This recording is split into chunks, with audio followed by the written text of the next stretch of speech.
Melania Trump recalled her history as an immigrant as she touted equality at a luncheon to mark International Women's Day.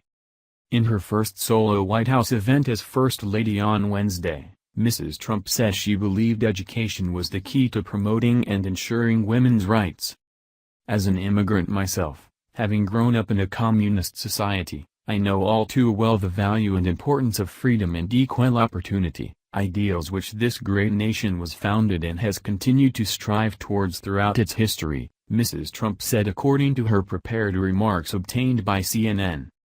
The UN-designated day commemorates the push for women's rights.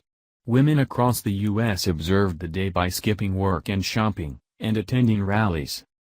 At the White House, the First Lady welcomed about 50 women, including her stepdaughter, Ivanka, Vice President Mike Pence's wife, Karen, White House Counselor Kellyanne Conway, and Education Secretary Betsy DeVos. Addressing the guests in the state dining room, Mrs. Trump spoke of the atrocities women are confronted with around the world, including human trafficking.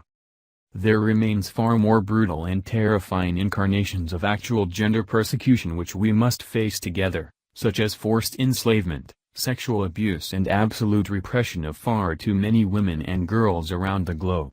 We must remember these women in our daily prayers and use our combined resources to help free them from such unthinkable and inhumane circumstances, she said. More than a month into her role as First Lady, Wednesday's speech was an opportunity for Mrs. Trump to define issues on which she could focus during her time in the White House.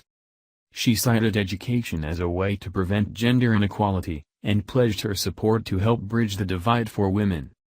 I continue to firmly believe that education is the most powerful way to promote and ensure women's rights. Together we will do this not only by striving for gender parity at all levels of education, but also by showing all children, and especially boys, that it is through empathy, respect and kindness that we achieve our collective potential, she said. Together with UN Women for Peace Association, we can educate and reinforce the importance of tolerance and a society filled with inclusivity regardless of race, gender or culture. Reporters were led out of the room as the First Lady began to speak. Mrs. Trump, who has kept a low profile during the first 7 weeks in the White House, has seen her approval ratings soar since her husband's inauguration. About 52% of Americans have a favorable opinion of Melania Trump, an increase from 36% pre-inauguration, according to a CNN/ORC poll released on Wednesday. President Donald Trump also tweeted his support for International Women's Day, drawing anger from critics who highlighted Trump's behavior towards women in the past.